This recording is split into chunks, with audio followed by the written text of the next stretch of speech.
we want to take the idea that we can combine power series and kick it up to another level.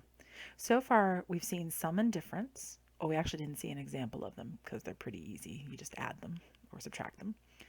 But we did see composition and multiplication by a power. So multiplication by a power takes the existing power series and multiplies it by x to the m, right?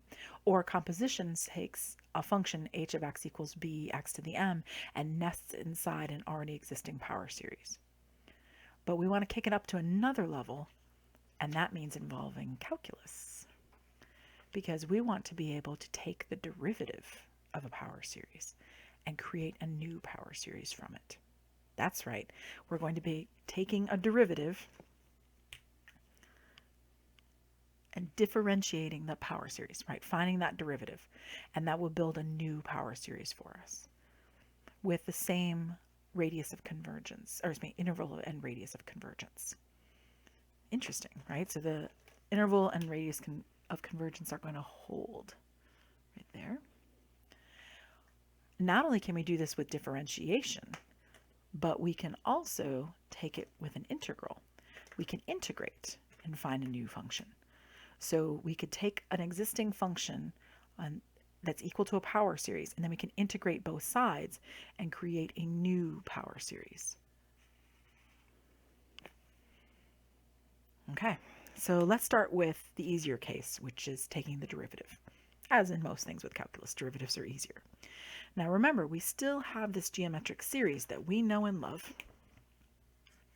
Here it is from previous pages. And let me also remind you that 1 over 1 minus x is the same thing as 1 minus x to the negative 1. We'll just need that a little bit later, so just a little reminder. All right, so I want to differentiate this series term by term to find the power series for f prime and identify the function it represents. Okay, so let's just be clear here. F of x is equal to the series, which is this, but it's also equal to the function. They're one and the same as long as the absolute value of x is less than 1, right? So what they want us to do is to take f prime of x, take the derivative of this. So you're taking the derivative of your series. I'm not even sure that's good notation, but I'm doing it, right? So I want to take the derivative of every piece of this series. All right, so the derivative of 1 would be 0. The derivative of x would be 1. The derivative of x squared is 2x. The derivative of x cubed is 3x squared plus, and we would just continue in that vein. X to the k would be k times x to the k minus 1, and would continue onward like that. That derivative, which I'm taking the derivative of this side of the equation, is equal to the derivative of this function, which is the derivative of this function, right? Okay, well, what's the derivative of this function? Now you see why I wrote it that way. You bring the power down, so it's negative 1 minus x to the negative 2 times the derivative of the interior, which is negative 1. It's chain rule. Remember chain rule? It was a long time ago. So chain rule.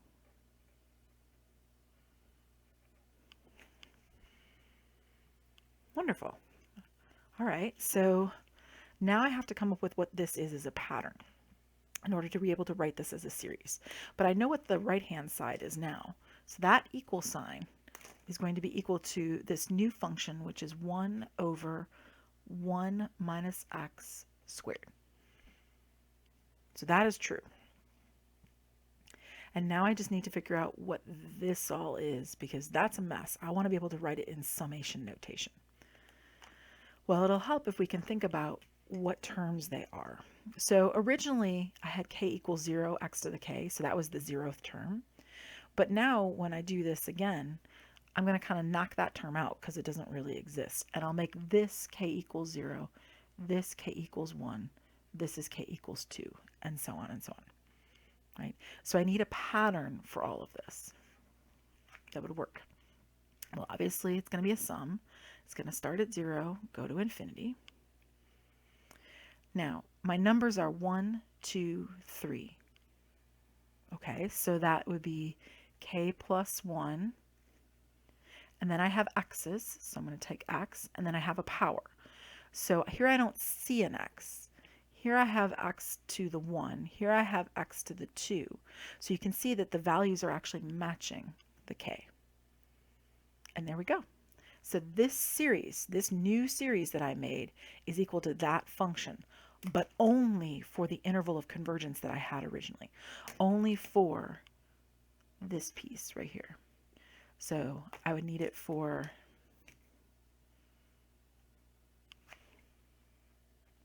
the absolute value of x, which is less than 1. And there we have it. That's our new series.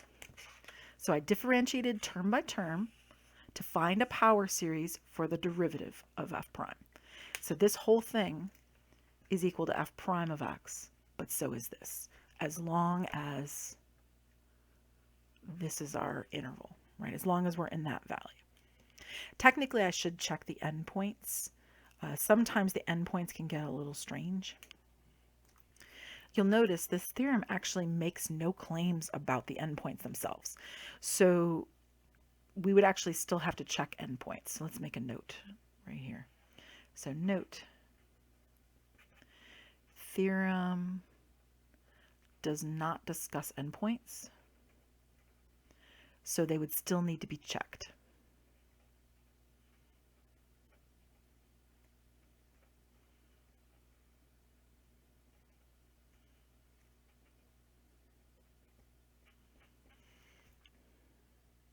All right, so let's go check them. All right, endpoint number 1, because I don't know for sure it's less than 1 is what I'm saying. So if I check endpoints down here, what are they? Well, absolute value of x is less than 1 means that -1 is less than x, which is less than 1. Okay, so let's check x equals -1. That would mean if I put it into this series, I have the series k plus 1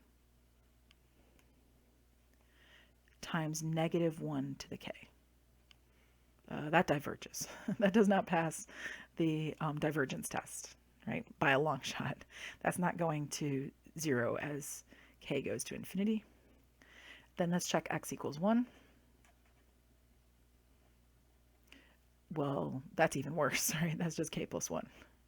That also diverges by the divergence test. Both of them do. So that means that this is actually valid.